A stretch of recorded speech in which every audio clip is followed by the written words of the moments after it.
तो विद्यार्थियों, यातायात के साधनों के विकास पर चौथा व्याख्यान की राजपूताना में किस प्रकार से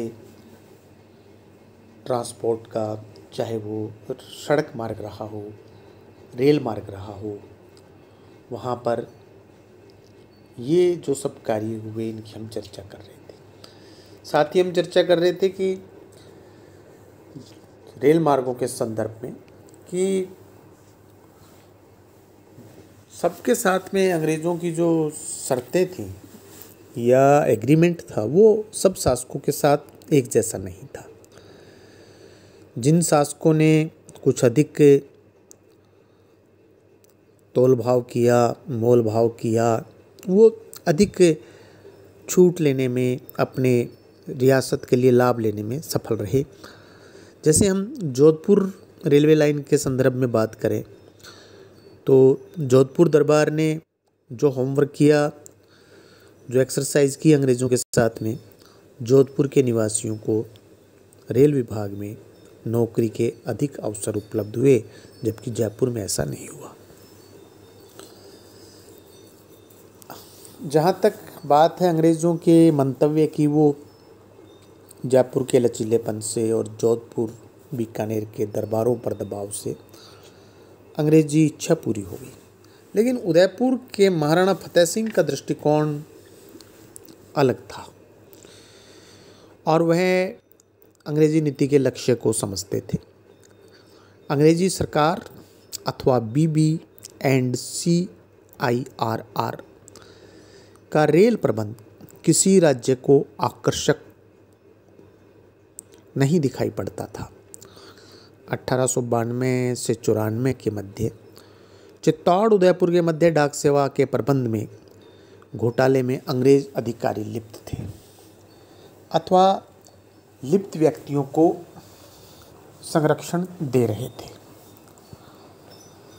फतेह सिंह अंग्रेज़ों को चित्तौड़ रेल मार्ग का प्रबंध संचालन नहीं देना चाहते थे और इस रेल सेवा का प्रबंध राज्य सरकार, रियासत की सरकार द्वारा ही वो करना चाहते थे। अंग्रेजी नीति को रोकने के लिए फतेह सिंह ने रेल विस्तार योजना को ही त्याग दिया।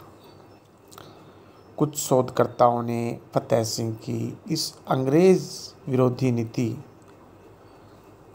जो डिसीजन था, उसको अंग्रेज विरोधी नीति का प्रतीक माना। कुछ शोधकर्ताओं ने इसे अंग्रेज विरोधी नीति का प्रतीक मान लिया है। वास्तव में फतेह सिंह की नीति को उस समय की रेल संचालन की प्रक्रियाओं के संदर्भ में देखना चाहिए। जैसा डॉक्टर BM जैन लिखते हैं कि इसको और किसी से न जोड़ा जाए, केवल एक उस बिंदु के ऊपर यदि बात केंद्रित रखी जाए तो BM जैन कहते हैं वो ज़्यादा सही निष्कर्ष है। AGG जो कि वहाँ पर जो पॉलिटिकल गवर्नर है ने महाराजा से बातचीत करके उन्हें रेल निर्माण की योजना के पक्ष में सहमत तो करा दिया, लेकिन मूल बात पर रेल पर नियंत्रण की थी। जो मूल बात है वो प्रबंध बोर्ड की थी। महाराणा के रेल लाइन के संचालन पर नियंत्रण की बात स्वीकार करके रेल योजना की क्रियान्विति में कोई कठिनाई नहीं रह गई थी। रेल क्षेत्र पर अंग्रेजी दीवानी और फौजदारी अधिकार का प्रश्न ही नहीं रहा, जब मेवाड़ दरबार ही रेल प्रबंध का संचालन कर रहा था। मेवाड़ दरबार के रेल निर्माण का खर्च सबसे कम था। बाद में रेल लाइन लाभदायक भी सिद्ध हुई। 10% से अधिक लाभ हुआ और स्थानीय लोगों को नौकरी के अधिक अवसर उपलब्ध हुए। इसलिए रेल विस्तार योजना प्रत्येक राज्य में एक जैसी नहीं थी और एक ही राज्य में क्षेत्रों की भिन्नता का महत्व था। अंग्रेज उस शासक को बहुत अच्छे ढंग से प्रस्तुत नहीं करते थे जो अपने राज्य के आर्थिक हितों का अधिक ढंग से संचालन करता था। समझ रहे विद्यार्थियों आप इस बात को?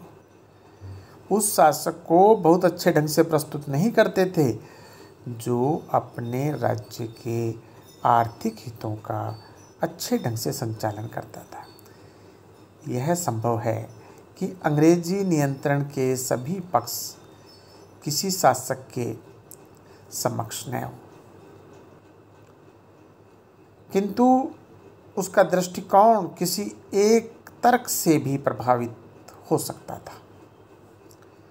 रेलों, आवागमन तथा संचार माध्यमों का विस्तार साम्राज्यवादी हितों को ध्यान में रखकर किया गया था। यह विस्तार किन्हीं दो आकांक्षाओं को पूरा करने के लिए नहीं था। वास्तव में उन साधनों के लिए मांग तो बाद में बढ़ेगी। उस समय तो परंपरागत तरीकों पर आधारित लोगों के रोजगार के साधन कम ही हो रहे थे। लोगों को जो लाभ मिले वे प्रासंगिक मात्र थे, मौलिक नहीं, तथा लोगों को मिलने वाले संभावित लाभ अंग्रेजी नीति के लिए प्रेरक नहीं थे। रेलों के निर्माण से व्यापार राजमार्गों को परिवर्तित करने और पुराने व्यापार मार्गों के उजड़ने की पूरी संभावना थी और परंपरागत व्यापार मार्ग पर बहुत से नगर, बहुत से शहर अब वे निम्न कोटि के रह गए थे, यानी कि अब उनमें वैसे चहल पहल, उस प्रकार का जो उनका एक लोगों का वो जो आवागमन रहता था वो वैसा नहीं रहा। वो शहर अब रोजगार के अवसर भी वहाँ कम हो गए। इसलिए प्रत्येक उस नीति को जिसका लक्ष्य राज्य के हितों का पोषण था, अंग्रेजी विरोधी की संज्ञा देना तर्कसंगत नहीं होता। अंग्रेजों की दृष्टिकोण में है, लेकिन हम यदि निष्पक्ष बात करते हैं, आवागमन के साधनों के विकास में सुधार और सुविधा वास्तविक रूप से व्यापार वाणिज्य को बढ़ावा देने में सहायक हुई। व्यापार के आकार का प्रसार हुआ तथा वस्तुओं के एक स्थान से दूसरे स्थान पर ले जाने के लिए सुविधा हो गई। इससे एक नई समस्या उत्पन्न हुई जो पहले नहीं थी। अब राज्यों में सीमा शुल्क तथा पारगमन व्यापार पर लगने वाले कर आपत्तिजनक हो गए। यातायात के नए मार्गों का निर्माण कहीं पर राज्यों ने अपने साधनों से, कहीं पर राज्यों ने अंग्रेज़ों ने, कहीं पर राज्यों ने तो कहीं पर अंग्रेज़ों ने अपने साधनों से, और कुछ क्षेत्रों में राज्यों और अंग्रेजी साम्राज्य ने सम्मिलित साधनों से किया था। उन पर राज्य सरकारों को कर लगाने देना किस सीमा तक उचित था? ठीक है ना? उन पर राज्य कैसे कर लगाए? अंग्रेजी नीति भी एक समान नहीं थी। 1865 में धौलपुर राज्य की आर्थिक कठिनाइयों को देखते हुए उसे आगरा बम्बई मार्ग पर कुछ पारगमन शुल्क लगाने की अनुमति दे दी, लेकिन अन्य राज्यों को इस प्रकार के कर लगाने का अधिकार नहीं दिया। एक समय ऐसा भी था कि अंग्रेजी सरकार विभिन्न राज्यों को क्षतिपूर्ति करके सीमा शुल्क समाप्त करने की सोच रही थी, लेकिन बाद में इस नीति को छोड़ दिया गया क्योंकि इसके मार्ग में जटिलताएं बहुत थीं। बाद में सरकार ने बिना क्षतिपूर्ति के राज्यों पर दबाव डालकर ये सीमा शुल्क समाप्त करवा दिए। सितंबर 1868 में जब धौलपुर ने पारगमन शुल्क अंग्रेज़ों पर लगाने की सोची, तब यह प्रश्न बहुत इम्पोर्टेंट हो गया। अंग्रेजी सरकार नहीं चाहती थी कि अंग्रेजी वस्तुओं का व्यापार स्थानीय जो लोकल टैक्सेस हैं के माध्यम से घट जाए। क्या घट जाए? व्यापार। संयोग से 1868 में राजस्थान में बहुत भयंकर अकाल पड़ा और सीमा शुल्क तथा पारगमन शुल्क के समाप्त करने के अभियान में अब एक मानवीय तत्व और जोड़ा जा सका। अकाल के समय में यह प्रचार औपचारिक स्तर पर प्रारंभ किया कि लोगों को खाद्य सामग्री कम से कम मूल्य पर मिल सके। साथ ही पॉलिटिकल जो अंग्रेज़ अधिकारी हैं, पॉलिटिकल एजेंट को उनके क्षेत्र में राज्य सरकारों द्वारा लगाए गए टैक्सेस और जो कस्टम ड्यूटीज़ हैं, सीमा शुल्क जो ब्यौरा है, वो प्राप्त करने के आदेश दिए गए। अधिकांश राज्यों में इन विभिन्न शुल्कों पर कोई केंद्रीय नियंत्रण नहीं था। बहुत सी जागीरों में जागीरदार द्वारा यह लगाया जाता था। इतना अवश्य था कि राज्य की आय में जगात कहते हैं विद्यार्थियों कस्टम ड्यूटी को। तो वो जो शुल्क है, सीमा शुल्क यानी कि सीमा शुल्क की गणना एक प्रमुख आय के रूप में होती थी। इस स्रोत से होने वाली आय का अनुमान विभिन्न प्रशासनिक रिपोर्टों से लगाया जा सकता है। 1869 और 70 में जोधपुर की वार्षिक आय का 40% आय नमक और सीमा शुल्क से होती थी। कितना? 40%। 1865 से 67 में मेवाड़ और कोटा में 16% आय, बीकानेर भरतपुर में 25% आय इसी स्रोत से होती थी।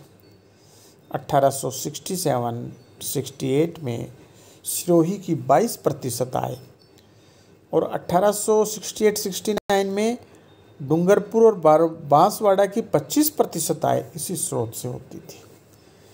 इतना होते हुए अंग्रेजों ने इस सीमा शुल्क को समाप्त करवाने का अभियान यह कहकर प्रारंभ किया कि इन करों से व्यापार की वृद्धि में तथा सुगमता से आवागमन में बाधा पड़ती है। विभिन्न राज्यों के पॉलिटिकल एजेंट्स ने भी राज्यों को जो है बड़ी कठिनाई से कुछ राज्यों में लगने वाले करों का ब्यौरा तैयार किया। इससे यह स्पष्ट होता है कि करों की संख्या अधिक थी, जो एक अपरिचित व्यक्ति को आपत्तिजनक, बाधाजनक दिखाई पड़ सकती थी। लेकिन उन विभिन्न करों का आर्थिक बोझ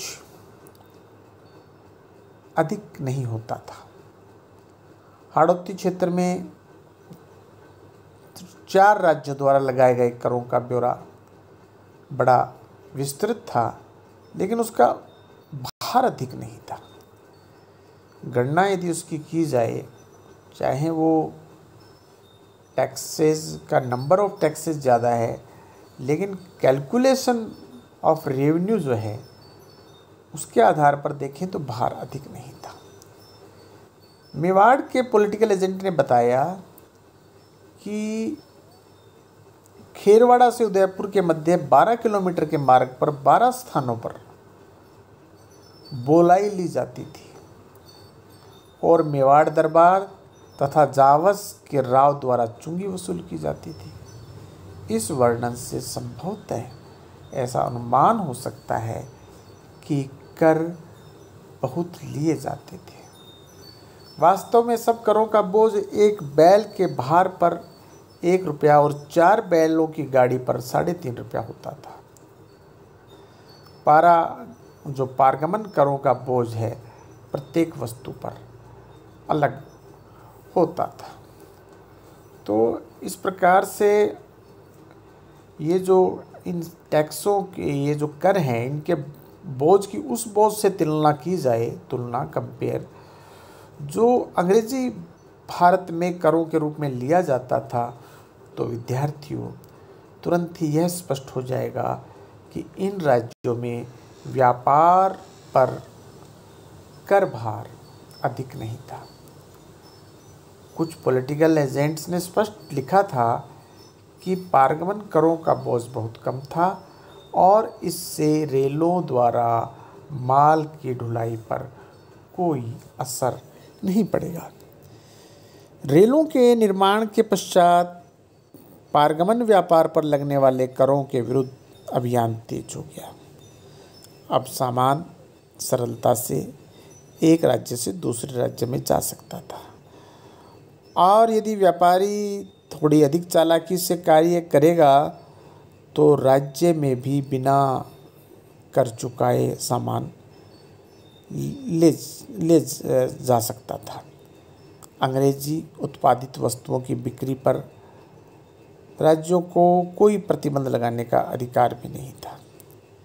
रेलों के निर्माण के पश्चात एक राज्य के सामंत में प्रवेश बिंदु इतने अधिक हो गए थे कि राज्य प्रशासन उन सब पर नियंत्रण नहीं रख सकता था।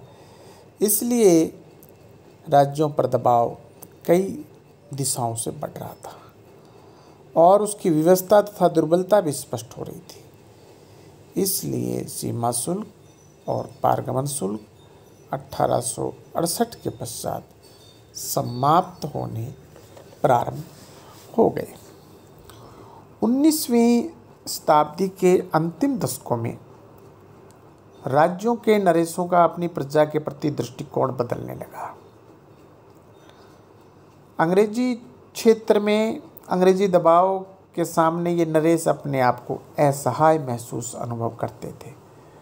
उन्होंने राज्यों की पृथक आर्थिक पद्धति को सुरक्षित रखने में किसी नेतृत्व का प्रमाण नहीं दिया और अपनी कुशलता इसी बात में समझी कि अंग्रेजी नीति को स्वीकार कर लिया जाए। सीमा शुल्क और पारगमन शुल्क को समाप्त करने से राज्य की आय में काफ़ी कमी हुई।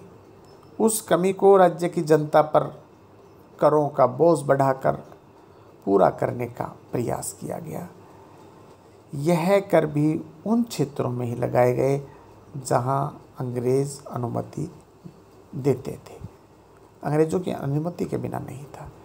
इसलिए राज्यों में वस्तुओं के प्रवेश कर, वन संपदा कर, भूमि कर, चरागाह कर, भवन कर आदि नए नए कर लगाए ताकि जो कंपनसेशन है वो जो है पूरा हो सके। बहुत बहुत धन्यवाद।